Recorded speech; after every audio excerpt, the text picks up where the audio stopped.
G'day you mob, Pete here, and this is another episode of Aussie English, the number one place for anyone and everyone wanting to learn Australian English. So today I have a Goss episode for you where I sit down with my old man, my father, Ian Smissen, and we talk about the week's news, whether locally down under here in Australia or non-locally overseas in other parts of the world. Okay, and we sometimes also talk about whatever comes to mind, right? If we can think of something interesting to share with you guys related to us or Australia, we also talk about that in the Goss. So these episodes are specifically designed to try and give you content about many different topics where we're obviously speaking in English and there are multiple people having a natural and spontaneous conversation in English. So it is particularly good to improve your listening skills. In order to complement that though, I really recommend that you join the podcast membership or the academy membership at aussieenglish.com.au, where you will get access to the full transcripts of these episodes, the PDFs, the downloads, and you can also use the online PDF reader to read and listen at the same time. Okay, so if you really want to improve your listening skills fast, get the transcript, listen and read at the same time, keep practicing, and that is the quickest way to level up your English. Anyway, I've been rabbiting on a bit, I've been talking a bit. Let's just get into this episode, guys. Smack the bird, and let's get into it.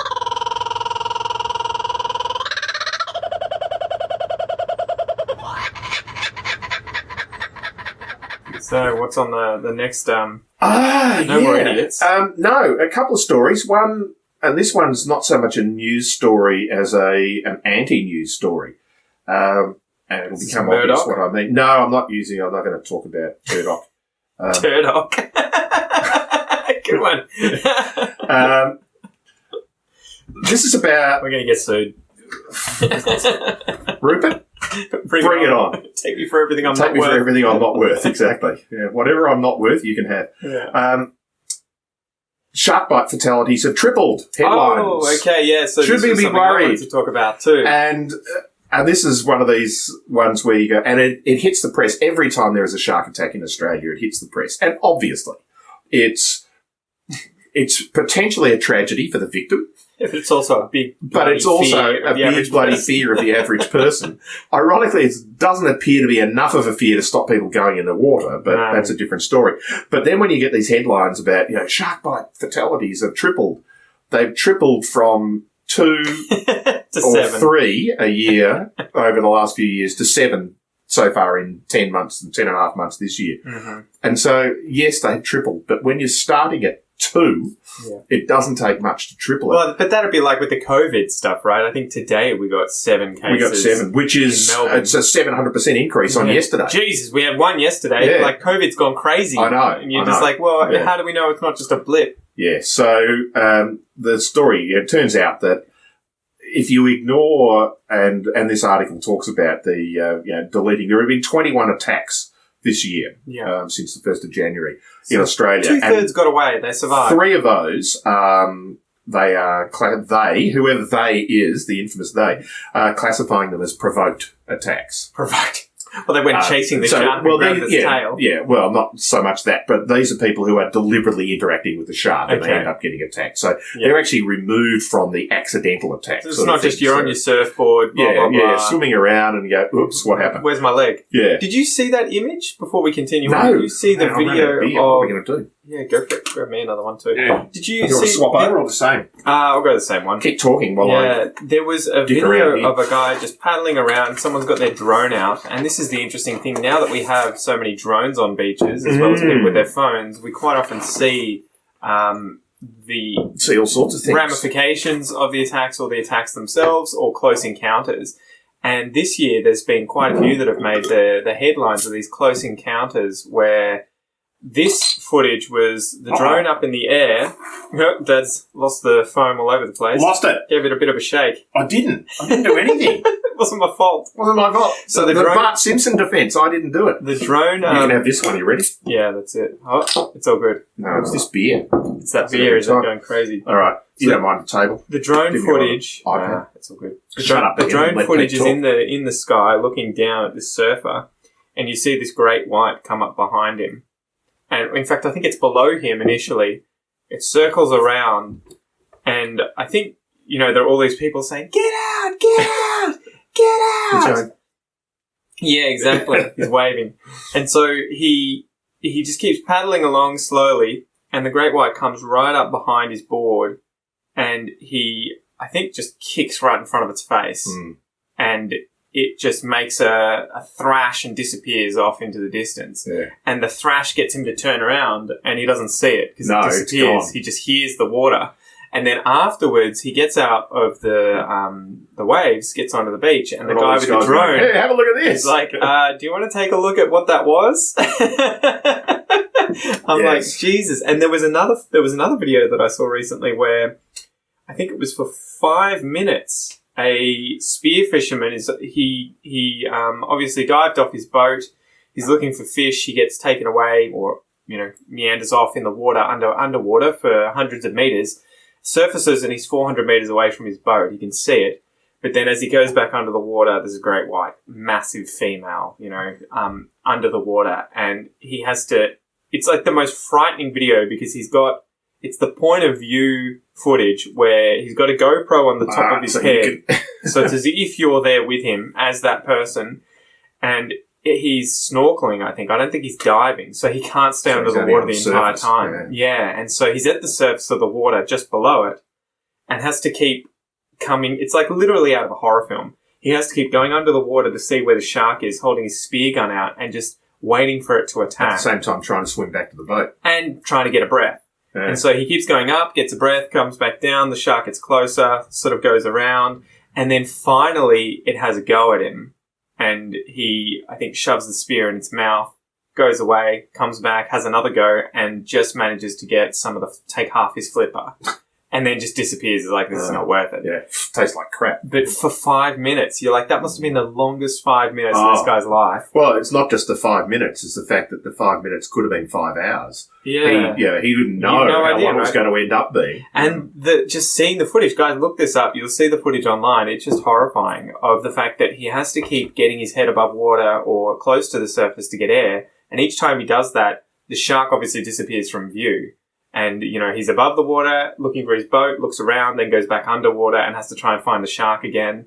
And you just like, quite simply, fuck that. Like, fuck that so hard. I just would never, that is my worst nightmare. Yeah. Of being in that situation. It's like being hunted by a bear or a lion or something on land. But at least then, if you're getting killed, there's not the added bonus of drowning simultaneously. Well. Yeah, I would. I mean, that's, way of putting it. If you had to choose, would you rather a shark kill you or a bear kill you? I think the answer to that is no. You don't have a choice. I don't have a choice. I've got to pick one. Look, I reckon I'd go shark. You reckon? Yeah, it's just going to be quicker because assume that kill is the ultimate thing. Yeah, and that I'm not going to bleed to death on the beach 5 hours later. Yeah. It should be a quicker way to go. True. And I guess the shark's going to rip off your limbs and you'll bleed out within seconds, maybe minutes max. Or it's just going to take your head off. But the bear may just actually disable you and then tuck into you whilst you're alive. Yeah, far out. Anyway, sorry. So, keep going with the story. So, that's the story. So, so if we take the three idiot award people out who are interacting with sharks and end up getting attacked. Yeah. There are 18 shark bites in Australia so far this year. And 7 of those have been fatal. Now, 7 out of 18 is higher than the normal proportion. Well, the normal is 1 to 2. I think 1 to 2 out of about the same number, 15, 16, I think is about the average over the last 4 or 5 years. So, so that in itself is interesting, but it's like, it comes down to those statistics and we hear about them all the time. And unfortunately, you never get to talk to the epidemiologists or the experts in disease when we talk about, if you eat bacon, it's a 20% increase in the chance of getting stomach cancer. Don't tell me that. I love bacon. The chance of anybody getting stomach cancer is less than 1%. Yeah. That does not mean there is a 21% chance. It means there is a 1.2% chance. Yeah. So it's meaningless. It's one of those things that it's a meaningless data. And so this, 3 times the number of, the risk of being attacked by a shark, fatally attacked by a shark is statistically true, but it's a meaningless thing. Yeah. Bring this closer to your mouth. There will be, and I haven't looked this up, I should have, but if you were to rate causes of death in Australia, shark attack would be somewhere, I reckon, on the 100th page. Well, you should be, if you were to be proportionately afraid of animals likely to kill you, I think number one is horses. Bees. I think it's horses that actually get more than bees. I think horses were something like bees. 70 people in Australia a year die. And you would imagine it's not the horses in and of themselves killing them. It's falling people off fall off the horses and die. What's the old gag about, what are the 2 most dangerous sports in Australia? What is it? Golf and lawn bowls? Yeah. People die of heart attacks because they have 80-year-olds. That's how you're measuring it, I guess, right? Exactly. Yeah. But, it's statistics. But that's it. Dogs kill 7 people a year. So you should be as equally afraid of getting into the field with a dog in the field with you. I was reading an article about this same thing, though it was a different take on it. And so, I guess the point was there was this alarming spike this year where we've had 7 fatal attacks. It hasn't been seen for 86 years, the same number, where I think the highest number was 9 in 1929. And we were contrasting this with 0 attack deaths last year. But it was interesting because I guess the crux of the article I was reading was that they think climate change is having a big effect where warm waters are moving south.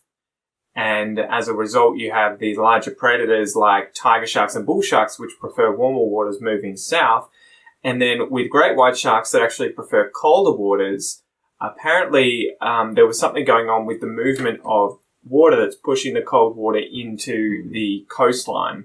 And as a result of this, the movement of water and the way that it's interacting with climate change, you have the prey of these animals also tracking those movements. And so a lot of these species that are commonly eaten or targeted by these sharks are moving south and moving inland or closer, not inland, but towards the coast. And so assuming that this isn't just a random, blip in statistics, if it were to actually, consistently show a high proportion of people are going to be attacked, it's because these interactions are going to happen more frequently as a result of climate change, warming the waters up, and the sharks' distributions changing. And if they move further south, they're going to come into contact with people in more heavily populated places like Sydney and Melbourne, where I remember being in the water in Queensland and seeing tiger sharks. I don't think I've ever seen a bull shark, but Go to the Gold Coast. Yeah, they're frightening. I see them in the canals there all the time. Yeah, Jesus Christ. The bull sharks because they're mad. They're crazy. Yeah. They can get into fresh water. That's but they'll also eat anything. Yeah. Yeah. Well, that's the same as tiger sharks. Predators. They've dissected tiger sharks and found number plates in them.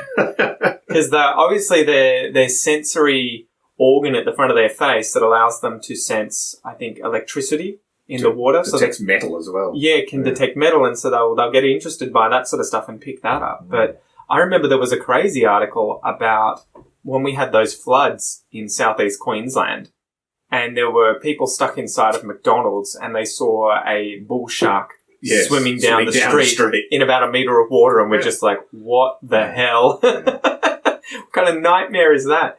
So it'll be interesting to see how it goes. But I think as well, how do you feel about it when Australia also has this, we need to keep people safe, we need to cull sharks, the numbers are getting too big now that they're rebounding after they were almost hunted to extinction.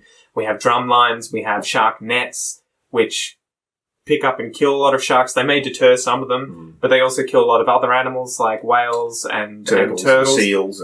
Do you, as someone who uses the water, do you just need to take responsibility for that fact and be like, every time I go into the water, I am, accepting that that's either going to happen or not? And you don't go swimming in places or surfing or diving in places that are, or circumstances that are more likely to have sharks there. Yeah. Particularly where you've got change of weather, churned up water, And I think that is mostly around the shark's inability to distinguish you from another large prey item. Yeah. Because typically sharks are not going to eat people. They don't. There's no identification in their brains, I think, that says, "Oh, people, that equals food." They will misidentify you as a very large fish or as a seal in particular, I think, with great whites. Yeah. Typically, great whites are eating tuna and seals, depending on where they are. Yeah. And other sharks will just, like bull sharks, they'll just eat anything. So they just happen to be the wrong place at the wrong time. You would imagine this is why we end up seeing the bodies of people quite often. It's not person was attacked by a shark and disappeared. Yeah. Usually. It does happen. Yeah. But usually it's person was bitten and as a result dies. They're not eaten. Yeah. They die from a fatal bite. And which is interesting because it shows that the shark probably had the chance to finish you off. What is interesting is that this year I think it's a statistical blip, and I agree with all of the things you're talking about, climate change and those sort of things. And the article talks about that. Yeah. But 18 in the 10 and a half months so far this year is within the normal distribution of attacks in a year. It just happens that 7 of those 18 have been fatal this year as opposed to none out of 16, I think it was last year. Yeah. So everyone was getting bitten on the ankle last year, not the thigh. And that's just when you're talking about very small numbers, that's just a statistical anomaly. Yeah. And that's not to say that, sharks are not dangerous, but more people get killed by crocodiles. Well, more people die in their cars. Well, yeah. And thousands of people. From the cold, from COVID. Yeah, exactly. So, I think, But, if you're swimming around in the surf where you've got large fish and you've got seals, then there are going to be sharks. Take a mate. Yeah. Someone who swims slower than you. Yeah, take lots of them. Herd. That's right. Every time I went surfing, it was always like, "Where's the group of people? Don't be a hero. Don't go off on your own. I'll find the spot." It's like you've got chances in numbers. Off on the point where, oh look, all those sea lions sitting on the rocks over there. Yeah, I'll go over there. All right. Yeah. Alrighty, you mob, thank you so much for listening to or watching this episode of The Goss. If you would like to watch the video, if you're currently listening to it and not watching it, you can do so on the Aussie English TV channel on YouTube. This is different from the main channel. You'll be able to subscribe to that. Just search Aussie English TV on YouTube. And if you're watching this and not listening to it, you can check this episode out also on the Aussie English podcast, which you can find via my free Aussie English podcast application on both Android and iPhone. You can download that for free, or you can find it via any other good podcast app that you've got on your phone. Spotify, podcasts from iTunes, Stitcher, whatever it is. I'm your host, Pete. Thank you so much for joining me. I hope you have a ripper of a day, and I will see you next time. Peace.